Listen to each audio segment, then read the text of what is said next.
The money that I'm gonna make and my productivity in business is tied to my ability to have that clarity. And I can only find it whenever my body's on fire, my mind is clear, and my family is in check. That ego, that buffalo, I'm hunting one of the most dynamic, ingrained, habitual animals in the world. You're talking about like 20 years of freaking medical school for them to be able to take their script pad out and write a medication or a prescription, for them to diagnose cancer. The whole game here is how can you be the best version of yourself? Because the purpose here is for you to be able to show up 100% on fire for your laboratory. And you need a laboratory that supports that and understands that. Sales reps don't trust the lab owners or laboratories because labs tend to tell stories about what their capabilities are. Their testing menu, their technology, their ability to integrate, their marketing, their commitment to the sales rep's leadership, their sales culture. I've taken laboratories literally out of the sand from nothing to 8 figures. And in a sales position, I'm taking them from $20 million to $300 million in revenue. And my comp was changed 4 times. The good guys aren't talked about. The good laboratories, honestly, they stay under the radar and nobody knows who the hell they are. Insert now sales rep into the equation. This person's coming to be able to make a great living and they don't know what they're about to get hit with. They don't know if they're working for a good lab or a bad lab. And it's unfortunate because, unless you can dig deep and actually ask piercing questions, and unless you've been there before and you've been lied to before and you've been hurt before and you've got that scar on you, unless that's the t-shirt you're wearing, you'll never know it.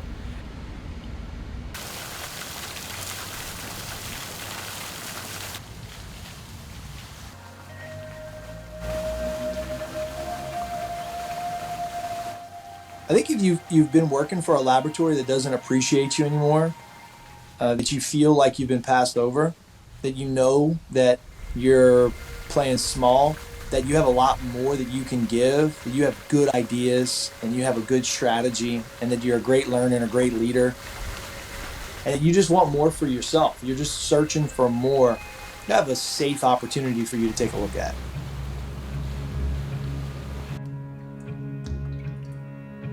What I got really passionate about is how can I automate a lead process?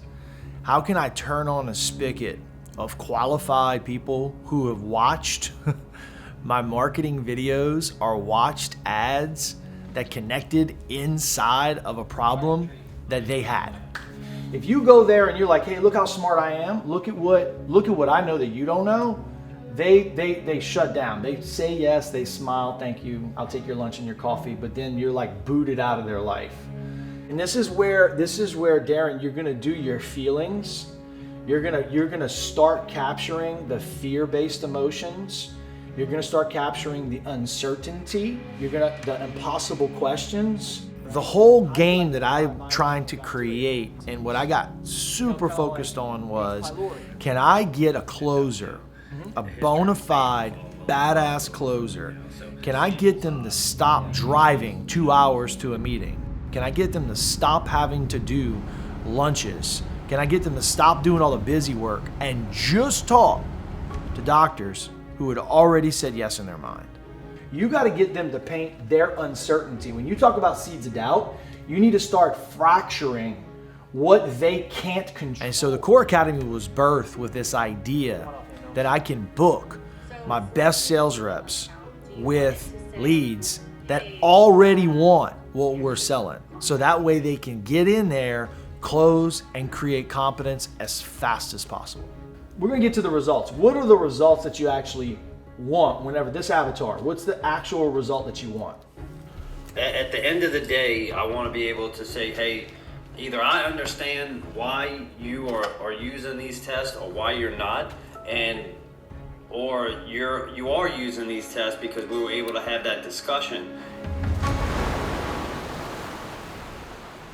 2007 and 8, I was a banker. I was doing good. I was living the American dream. I was a newly married husband. looking forward to having children. My wife is an amazing mother, and I wanted her to be the mother of 6 kids. That was our plan, was have 6 kids. We dated for a year, we were engaged for a year.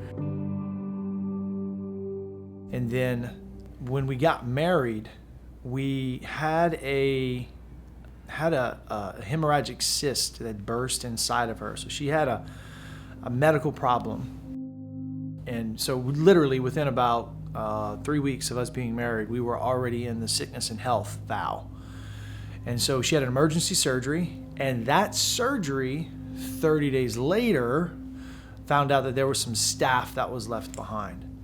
And so she had another emergency surgery, removed an ovary, removed the fallopian tube, and we were stuck after about 2 months of marriage contemplating fertility treatments.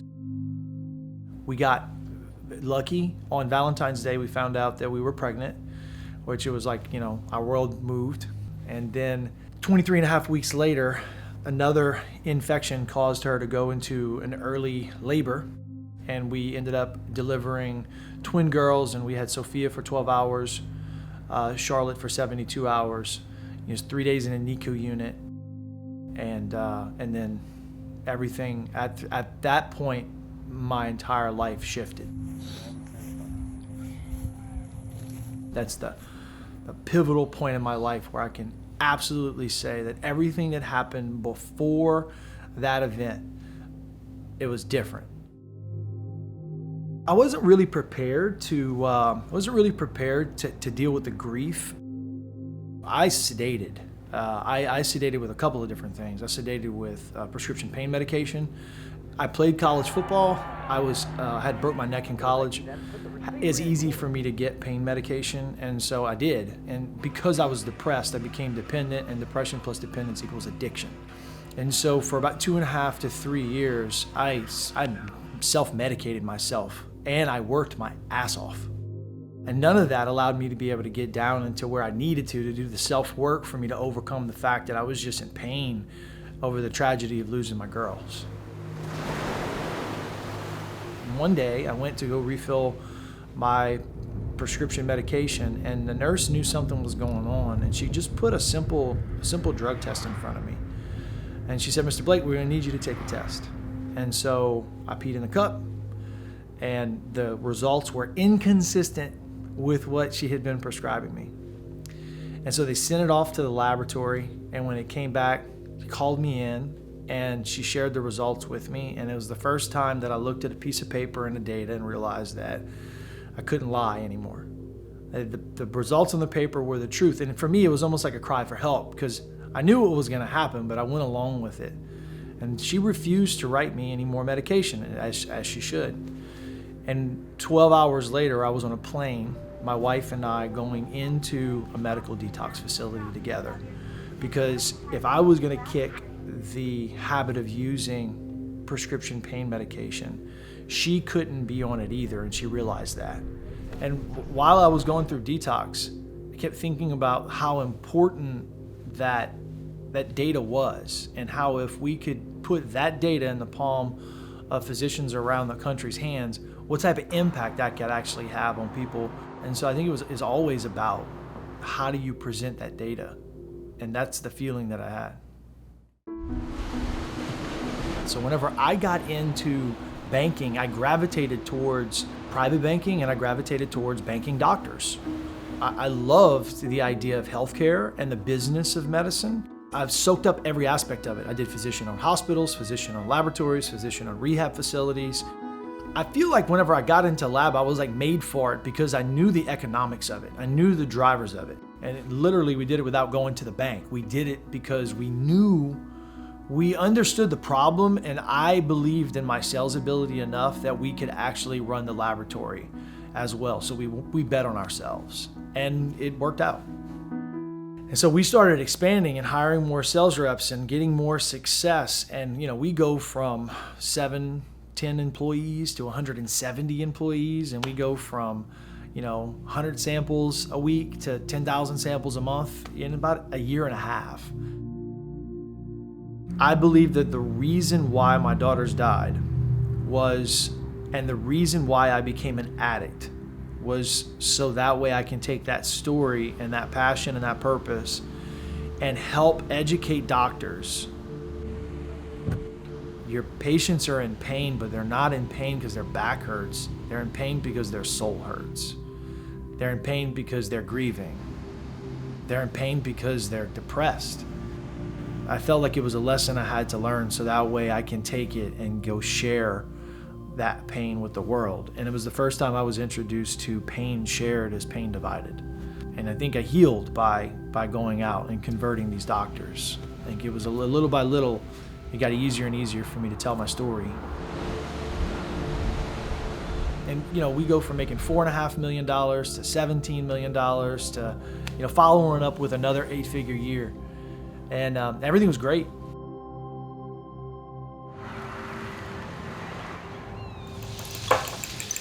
I got the whirlpool too.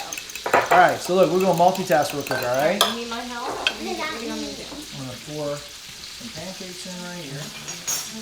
Yum, yum, yum. If you unpack the idea, if my end in mind is I need to have a laboratory that is committed to digital marketing so that way its best salespeople can close furiously and frequently, right? There's a lot to unpack. Oh, there we go. It's not just about closing them. Everybody wants to close somebody. I'm telling you right now, it's easy to get someone to say yes. It's hard as hell to get them to stay yes. You've got to transform the energy inside of the doctor's office. You have to believe that you can transform the way that they currently practice medicine because they've got a way and you've got to be able to get in there, blend in there, and make your way now their new process. And they've got to experience zero pain. And at the end of the cycle, they got to say, thank you, I'm grateful, and be appreciative for your presence. It's hard. Morning time's the best time of the day for me because it's the start of the day. This is the opportunity for me to be able to get my day right. It's the earliest point. Nobody's triggered me. Nobody's got me aggravated. I'm not sad. I have an opportunity to be able to fix things. I plan communication. I plan conversations. I plan collisions. I had a football coach used to tell me, fatigue makes cowards of us all. And I never really got it until I was actually in business. Siri, play Moana soundtrack, please. I need salespeople who are actually four-dimensional human beings. There you are. You don't have to sit here and be completely committed to nutrition and working out every day. I'm not asking you to be a performance athlete. But at the end of the day, I need you to show up in power so that way you can convert a physician's mindset. Leaves the island gives us what? Because if you can convert a physician's mindset to use the laboratory that you work for, the good laboratory that you work for's product, then what ends up happening is you increase patient care. You make it better. You advance the ball forward. I see what's happening here. Technology and innovation move forward. Doctors are using better products, and it's all because you worked out, drank a green smoothie, and kissed your wife and daughter on the cheek. It's simple. It's just not easy. Look at your feet. Do your feet look big? When you're going to a lab owner and he's like, I don't have time to do any of this. I was like, you got $10 an hour? Yeah, you don't You need got that. $7 an hour? And that's where I was going with it. Basically, talk about a client, and as we talk about a client, we realize the things that they don't have are the things that we need. And on one side of the paper, we're basically going to go ahead and put, like Joe just said, we have to define the crawl, the walk, and the run. Part of what we do at the Core Academy is we assess and meet laboratories where they currently are, and we kind of break them into 3 different buckets: crawl, walk, run. So we'll start with the one that we know the best, which is Clear Molecular. All right. The needs that they need the most is they need a website, they need social media. And so a lot of laboratories are brand new, nothing against you. You're crawling. You're still trying to implement your LIMS system. You've made a bunch of money in COVID. You're trying to cross over with your equipment into PCR testing. Or maybe you're a walk laboratory where you've been in business for 4 or 5 years, your revenues are healthy, you have a sales force, 8 to 15 salespeople, they're doing well, but you're trying to figure out now how to bring in digital marketing. You're trying to figure out how do we actually create lead sources and sell through white papers and case studies. Like it's not even like $1 in, $3 out. It's like they pay sales reps to go and fight a holy war on their own with no support, and they get mad at them when they don't make them enough money. That's the thing that we're trying to straighten out here, is so that way the sales reps can actually go and do their job and convert. Laboratories don't do digital marketing right now. Laboratories are not running ads. They're not retargeting their clients. They're not teaching their sales reps to hop in Facebook groups and in LinkedIn groups. And they're not teaching them how to hunt for leads that way, which is a huge opportunity that's being missed right now. I've sat in those meetings. If you ask them the questions like that, and you get blank stares, you have to go to them and push. But that's why they pay us. That's So right. They don't have to sit in those You have to meetings. push them that strategy and just go, this is our recommendation for you. You have to be a modern marketer in today's world because your message matters too much. Precision medicine requires precision diagnostics. Precision diagnostic is very important. Part of this is like gold mining. In next-gen sequencing, economy of scale is very important. What's the best new opportunity that's compliant, that's medically necessary, and that is repeatable and trainable for a sales force? One of the key things that his test will do, he said, if you've been diagnosed with cancer and your physician starts treatment and he doesn't do this test, I consider that malpractice. He said because my test finds the inhibitors and the biomarkers that actually make the medication work. He doesn't have the attention of cancer doctors. Why? Because he hasn't connected what happens inside of his laboratory to how it actually heals patients, and the pain that cancer causes or the pain that the treatment causes that his testing can minimize. And what does he need to be able to make that connection? He needs a microphone. He needs a megaphone. He needs a megaphone. And a fucking stage.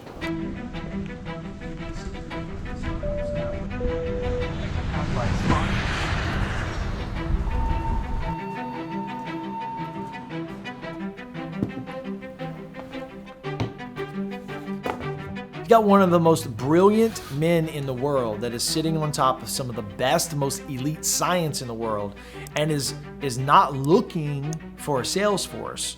What he's actually looking is for an opportunity to have other laboratories partner with him. Now, this is a man who actually helped set up NeoGenomics, like one of the godfathers of next-gen sequencing in our country.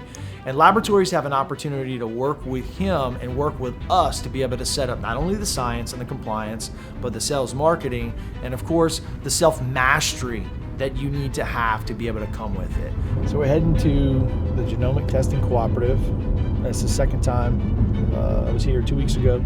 Super excited to come back because we're going to be talking more in detail about how to launch his testing program into multiple laboratories that we work with across the country.